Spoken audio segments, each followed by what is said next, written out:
How to make text appear on click in Microsoft PowerPoint. Hello everyone, this is Sabrina here to help you today.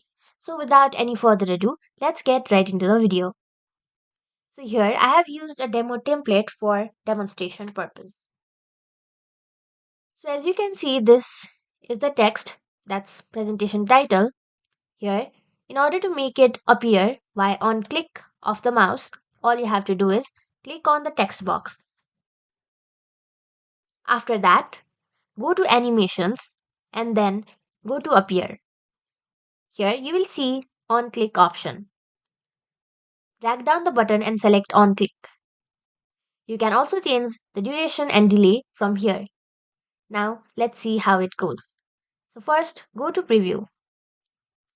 Now on clicking, as you can see, the presentation cover title text is appeared. So that's how we do it. Thank you for watching this video. Make sure to like, share and subscribe to our YouTube channel. If you got any questions, comment them down and I'll catch you in the next one.